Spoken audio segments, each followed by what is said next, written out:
As a lifelong Survivor fan, Ethan Zohn was easily one of my favorite players because of how he acted with respect and honor during season 3's Survivor Africa, despite being in a situation where manipulation is valued and often required. Then, when I was in college in 2017, Ethan was a guest speaker at the Association of Fraternal Leadership and Values conference, where I learned more about his professional soccer career, founding grassroots soccer, and his life with cancer. After my experiences with trauma in 2019, I knew I wanted to start Reclaim Foundation to support fellow trauma survivors, but I wasn't sure where to start. I tried to think of people that have started impactful organizations I could reach out to for advice, and to my surprise, Ethan responded. So welcome, Ethan. How are you? I'm fantastic. Thank you so much for the wonderful introduction and for taking a risk and reaching out to me. Thank you. So I'm so interested and excited to talk to you in particular about your cancer experience. Cancer has been framed as a form of trauma, and according to the National Cancer Institute, which is a form and subdivision of the National Institute of Health, cancer survivors often develop a cancer-related post-traumatic stress. So a form of PTSD that looks really similar to other forms of trauma, and it can occur at any point during treatment or after treatment. I think this recognition is super important because it allows more visibility for not only the physical treatment, but also for the mental treatment. Can you summarize your cancer experience for us? Sure. Well, I was 35 years old, on top of the world, training for the New York City Marathon, and I had some really itchy skin. And I tried every pill, cream, potion, lotion known to man, and it wasn't until a swollen lymph node popped out of my neck, and they found a 6 centimeter by 12 centimeter mass in my chest, and I was diagnosed with a rare form of blood cancer called CD20 positive Hodgkin's lymphoma. Trust me, I know, I never heard of it either, so don't worry if you've never heard of this. And so then I had to go through multiple rounds of chemotherapy, 22 blasts of radiation, and an autologous stem cell transplant, which is great because the doctors got the disease into remission for a while. The cancer returned 20 months later.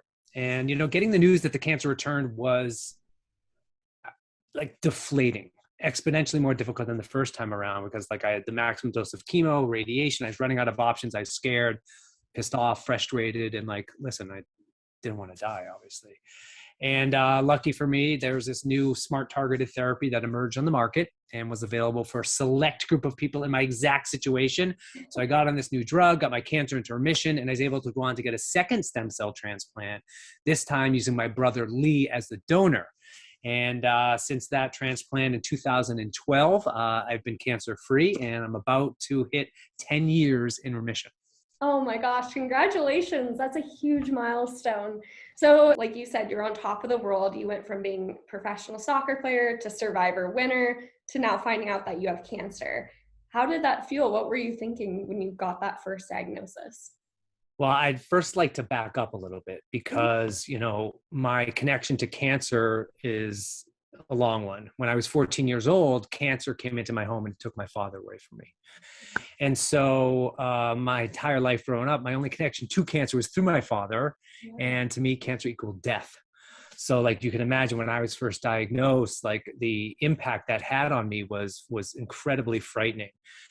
Cancer research, science, technology, it just wasn't there yet in 1989 for my dad. Wasn't able to save his life, but it was able to save mine. And so getting through that trauma early on in life, I think gave me a good perspective on the world and how fragile life is. And it just became a part of who I am.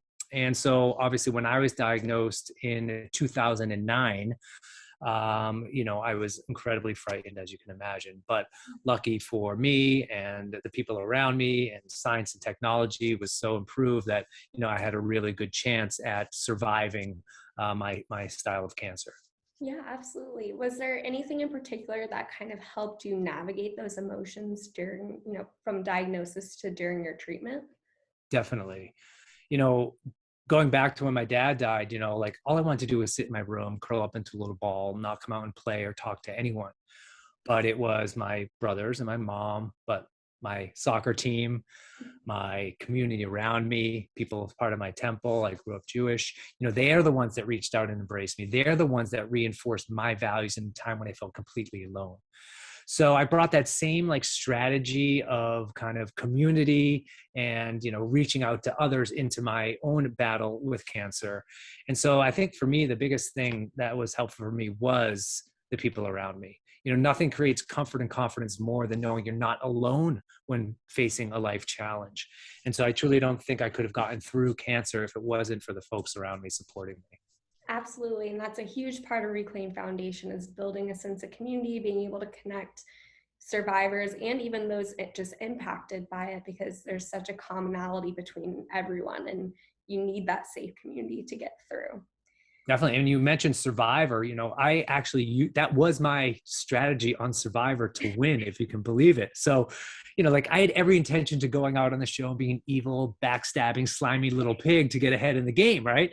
But once I got out there and you take away food and water and you're tired, you're hungry, you're thirsty, your true colors come into focus. And all that was left for me was what I was on the inside, my character, my kindness, perseverance, the community. And so my strategy in Survivor was to make myself a crucial member of the community, crucial to everyone else's survival. Yes. So without me, they'd struggle even more. So like I was the first one up in the morning, the last to go to bed. I helped with the food, the challenges. I supported my teammates after we lost. I congratulated them after we won. And during my entire time out there, I didn't get one vote against me. And I truly believe that's because I made myself crucial to their life in the game. I worked on those personal relationships, the empathy, the compassion. And I really think that's what helped me get ahead in the game. A little bit manipulative, obviously, because it is a game of Survivor and you're playing for $1 million. But if it wasn't for my experience going through my father's death, I don't think I would have ever even really understood the concept of community and how valuable that is, for any one person or a group of people to achieve a common goal together. Yeah, and I honestly think that's why the jury made the vote to make you the winner, is that you made yourself indispensable, but also acting in a way of community is acting with honor. It wasn't manipulation purely for self-gain. Sure, there might have been part of it, but just a little, but still it was great for the overall group. So now going back to, your first remission, you think you're cancer free. Was that a huge kind of liberating feeling, or did you always have a little bit of worry in the background? I mean, getting through cancer, it's really interesting because I feel like going through cancer, I mean, I'm not going to say it's easy, but it's not that hard. When a doctor tells you to do something or you'll die, you pretty much do it. There's no choice there, right? There's, I didn't have to ask many questions. Obviously, there is fear, there is anxiety, sadness, but I didn't have to make many choices. So for me, after cancer was, and it still is, the most difficult part for me. The dump trucks full of uncertainty, the invisible scars that need healing, like the anxiety, the fear of relapse. And so for me, the cancer part was okay. I could set my mind to that. Obviously, it was a horrible feeling. It went on too long, chemo, radiation, all that stuff is horrible. But for me, it was, it's such an uncontrollable feeling. And you have to do what they say. So like once you're home and you're in remission and your life's trying to get your life back in order, there's no one telling you what to do. They've stocked you full of all these meds and they just kind of leave you on your own. And then that's when the fear sets in. And all your friends and family, they go back to their normal life. You're not the center of attention anymore. And once again, that's when the PTSD for me, crept in. And I just started dealing with it in some really unhealthy ways. And so I truly believe that what you said early on, that like cancer can be framed like a trauma. And so when you're recovering from it, it can, invoke PTSD or if I have a little itch, I'm like, oh my God, the cancer's back. Or if I'm helping a friend of mine who's going through cancer, that brings up some horrible feelings and scary feelings for me as well. I truly appreciate what you're doing with the Reclaim Foundation. And like I said before, for me, connecting with other people going through a similar thing at the same time was a lifesaver for me. Yeah, absolutely. And everything you just said, as a trauma survivor myself, from mass shooting to hit and run car accident and the wildfires, I relate to just about everything you said, especially around like anniversaries bring up a lot of the same thoughts that I had when it first happened. And I'm sure with, around your diagnosis, it brings a lot of mental pain. I know when shootings come up in the news, I get kind of the same like feeling like a lack of control. And that's a big part of different traumas, just not feeling like you're in control of your life. Life is just kind of happening to you and trying to learn how to navigate that. So I definitely see where you are. Yeah, so how do you deal with some of the uncontrollable feelings that you have around those moments? Yeah, so I went to therapy for a long time. I actually just stopped therapy because I hit a point where I felt like I started getting the tools that I could navigate it on my own. um, Finding things that I do have control of. So for me, I had a heightened sense of adrenaline from the PTSD. So my heart was always racing. I could be laying in bed or watching TV, and I was always nervous or jumpy. So I started exercising a lot more. I used to be a competitive gymnast and was a cheerleader in college. So getting back into that workout habit, because then your body starts to recognize, oh, my heart rate is high because I'm actually doing something. I'm not just like nervous with adrenaline. So trying to reframe the different things that are happening that I recognize are happening, but associating it with something else. Yeah, that's awesome. Yeah, no, for me, it was gaining that control back over my own life.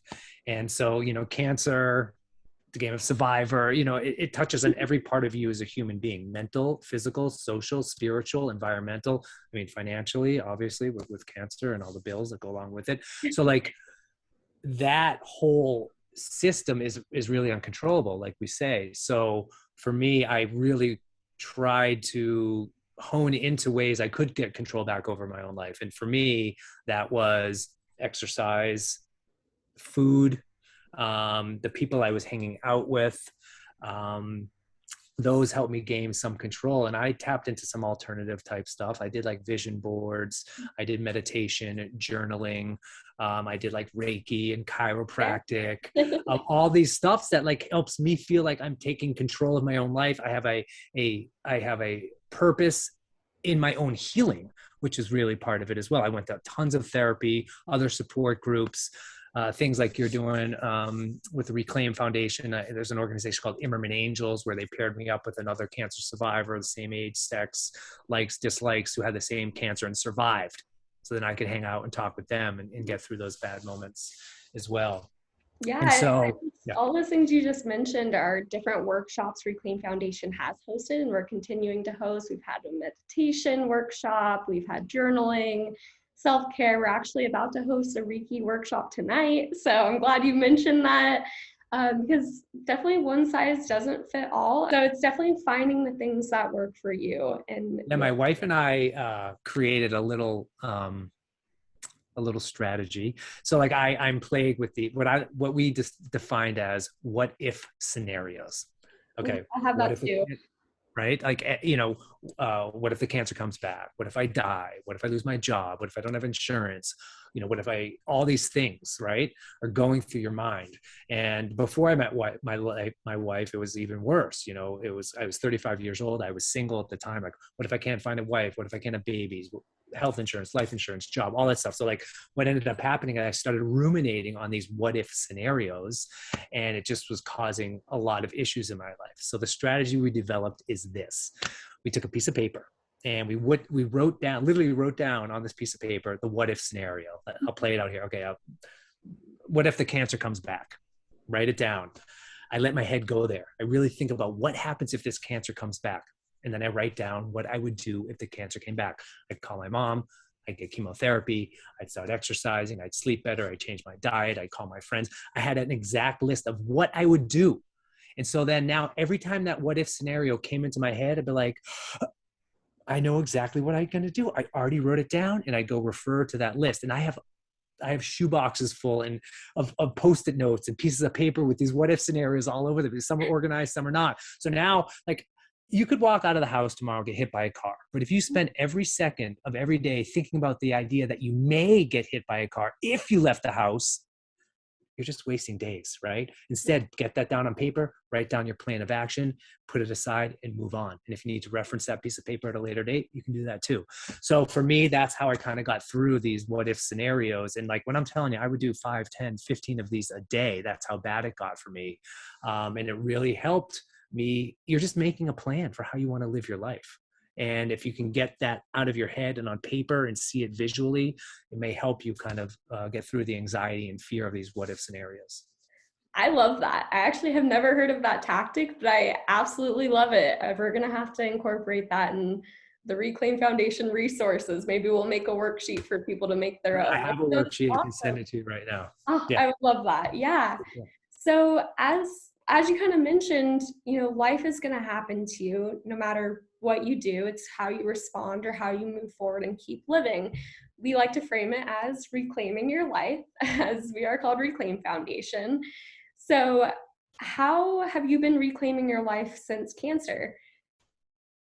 Well, I live by the saying these days to never let a crisis go to waste because it's an opportunity to do some really important things.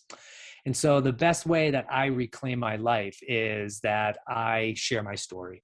I use the details of my life because hopefully it helps some other people out there.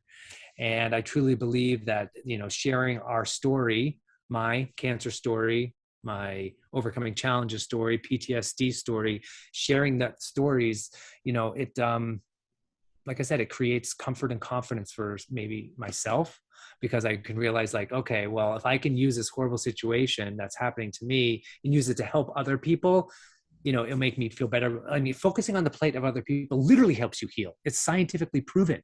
So like if you're ever feeling down or in the dumps, volunteer, for an organization, do something in philanthropy, charity, anything of those things will help yourself and help other people. So I reclaim my life by helping others. And it's funny because since I've gone public with my cancer story, I'm up to about 47 people that have reached out to me and said, I saw you here, you did an interview there, a speech there, like you saw me do a speech. And then they're like, and I had that same crazy itch and I went to the doctors and I got diagnosed too. So playing some role in helping others get diagnosed early or helping them manage their cancer care has made it worthwhile for me to talk about my journey. Yeah, and I don't think I would have created the organization without having seen your speech. My trauma story was so intense that there was a lot of negativity associated with my story. I didn't feel like enough of a survivor to be the one to create something. There was a lot of self-doubt. But thinking back to your speech about how you morphed kind of a very difficult situation into something so wonderful really gave me a lot of hope in creating Reclaim Foundation.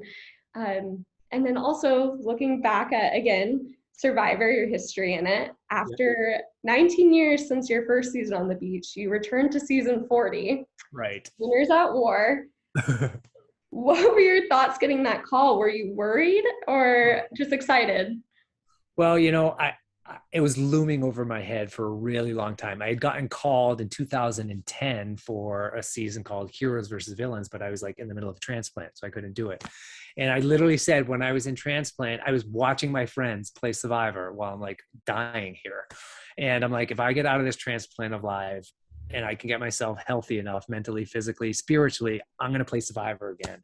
And so for me, I did. It took me 10 years or 9. Well, so it took me it was actually 16 years because I played in 2001 and then I played again in 2004, which is Survivor All Stars. And then 2019 most recently. But yeah, when I got that call, they're like, I would live in New Hampshire. There's like snow up to my waist. It's freezing. It gets dark at 4 p.m. And I'm like, oh my God, I'm gonna have to get in shape for this thing right now. So I thought it would have been, yes, put me on the beach immediately. Get me out of the snow. I know. My skin is like translucent. I don't go in the sun. Anyway, I said yes, obviously, because for me to get that call was a huge moment in my life. It represents so much for me. But then I actually had to get myself fit and ready to go out there to play again, which was a whole nother story.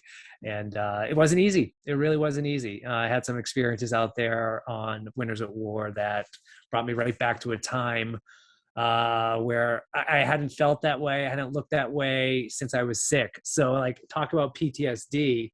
I mean, when I was out there, and I'm going to spoil, if you haven't seen the show, sorry, but I got voted off early. I got sent to the edge of extinction.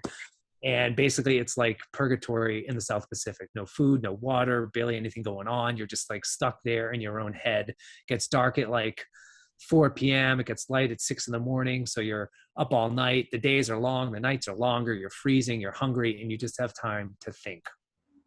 And I'm not good in my own brain when I have time to think. You probably know as well, Oh, anyone who's yes. gone through trauma, when you have a lot of downtime with no distractions, no phone, no Wi-Fi, no food, no people, no friends, nothing. Yeah. I I'm got a into chronic it. overthinker, so that would be difficult. And my head just started going. Like I Yeah. started going, and like I was convinced I was making myself sick again. I was going to give myself cancer, like the stress and anxiety of the game on top of the stress and anxiety of having cancer and what I was doing to my body. So I dipped into those strategies. I obviously couldn't physically write down like my what if scenarios, but I did that out there. I started chanting. I was meditating. I was doing yoga. I was doing everything in my power to kind of control those feelings, take control of my life, the PTSD, the anxiety out there. Um, yeah, and it worked. It was hard, but I got through it. Yeah. One challenge in particular, you were carrying the logs across the beach and you collapse. I did. Uh, I got some, you're like, this is right. This is literally the Oh my clue from God. Survivor, where I had to take one log. I had to go basically go through sand and rocks and water up a giant staircase to the top of a mountain to get one log. And I do that 20 times. And then like on the 16th log, I passed out. Yeah. You pass out. The medic team is saying, hey, maybe you should stop. But you get up and you finish the challenge. Yeah. How did you get yourself through it? Because as someone at home, that was the ultimate act of resiliency. Did it come back to kind of your former experiences, the strong willpower?